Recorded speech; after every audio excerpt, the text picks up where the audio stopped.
Halo, kita jumpa lagi dalam kuliah komputasi teknik kimia. Sekarang kita akan membahas matriks tridiagonal.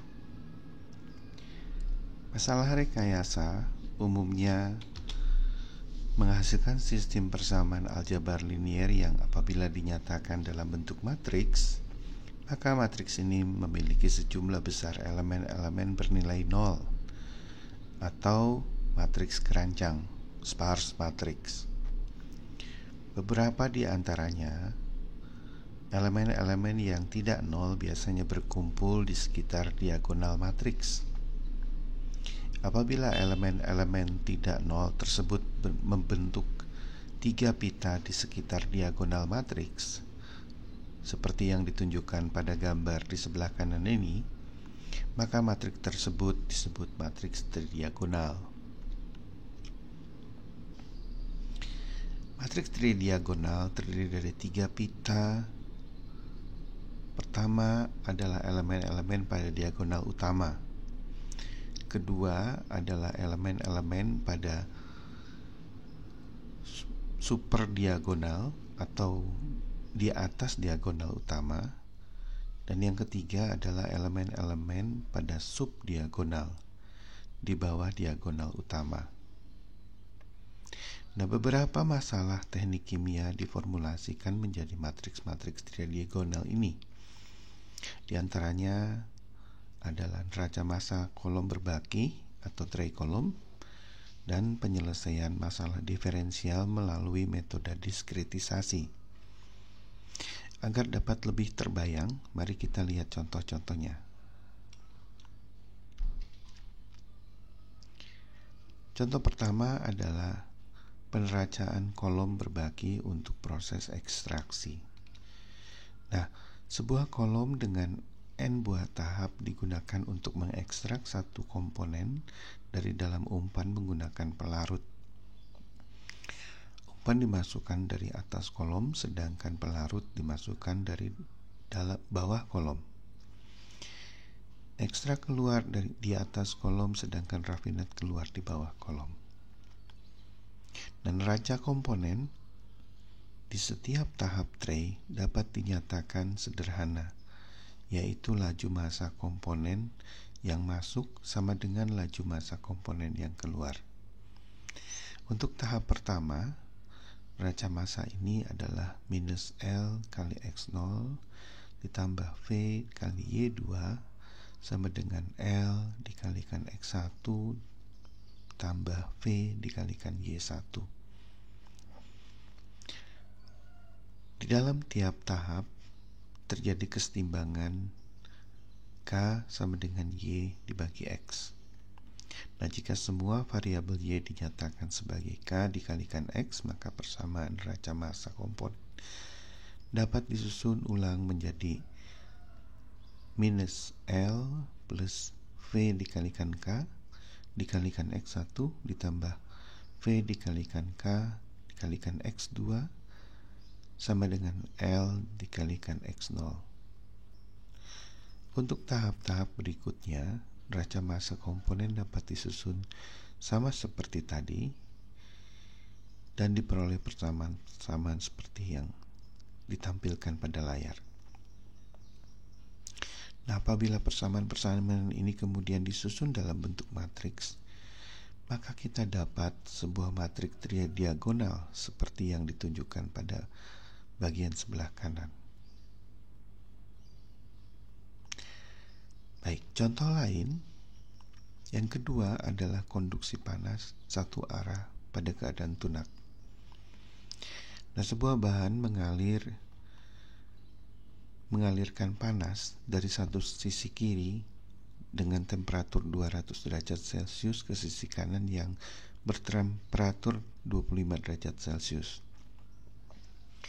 Persamaan diferensial untuk peristiwa ini dinyatakan dengan turunan kedua dari temperatur terhadap jarak. Nah, salah satu cara penyelesaian persamaan diferensial adalah dengan metode diskretisasi, di mana diformulasikan untuk turunan kedua dituliskan sebagai berikut. Tentu saja penjelasan lebih rinci dari metode ini akan dibahas pada saat pembahasan penyelesaian persamaan diferensial pada beberapa minggu yang akan datang. Nah, contoh ini ingin menunjukkan bahwa integrasi persamaan diferensial tersebut jika didapat dengan menyelesaikan sistem persamaan aljabar linier hasil diskretisasi, jika dituliskan dalam bentuk matriks, maka matriks tersebut, matriks koefisien dari sistem persamaan tersebut akan membentuk matriks tridiagonal.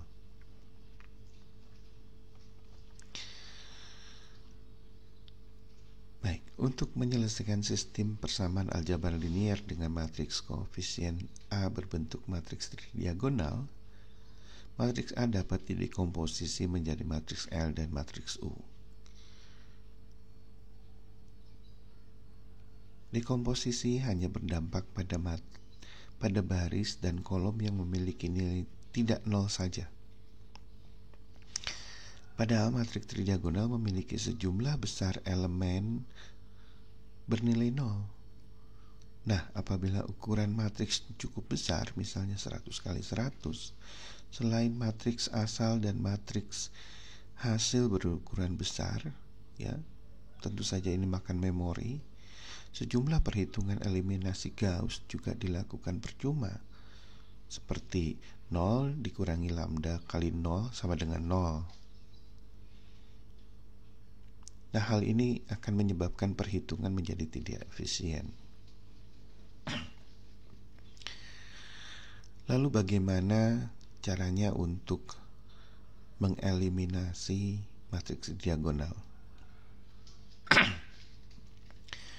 Matriks tridiagonal biasanya dinyatakan dalam 3 vektor, yaitu vektor D yang berisi elemen-elemen diagonal utama, vektor C yang berisi vektor C yang berisi elemen-elemen subdiagonal, dan vektor E yang berisi elemen-elemen pada superdiagonalnya.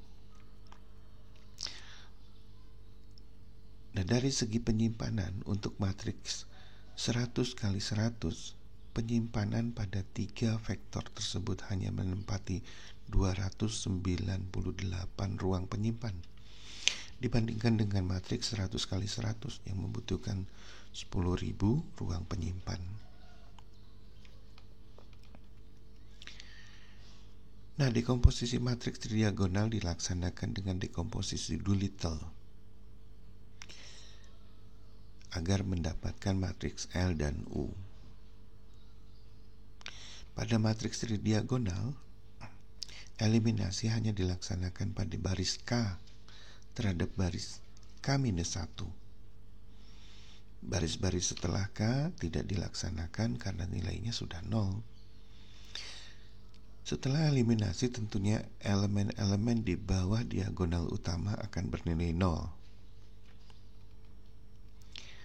Elemen-elemen subdiagonal akan diperbaharui, sedangkan elemen-elemen superdiagonal tidak berubah karena nilai pada baris K-1 bernilai 0.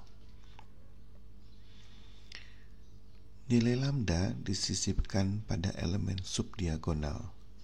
Dalam hal ini adalah vektor C.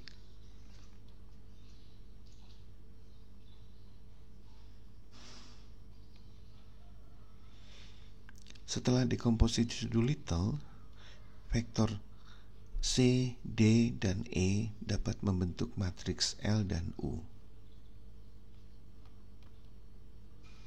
Nah, melalui matriks L dan U ini, kita dapat melakukan substitusi balik.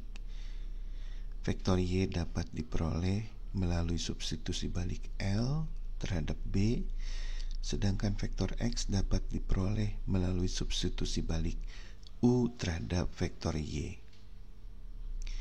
Nah, perlu dicatat bahwa perhitungan vektor Y maupun vektor X tidak perlu melalui pembentukan matriks L dan U, melainkan langsung menggunakan elemen-elemen pada vektor C, D, dan E.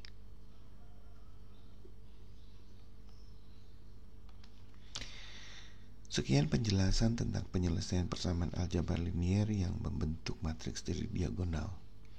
Semoga penjelasan ini dapat bermanfaat bagi kita semua. Jika ada pertanyaan seputar matriks diagonal, jangan sungkan untuk disampaikan pada kolom komentar. Saya akan coba menjawab pertanyaan Anda sekalian. Sampai di sini dulu pertemuan kita. Sampai jumpa lain kesempatan.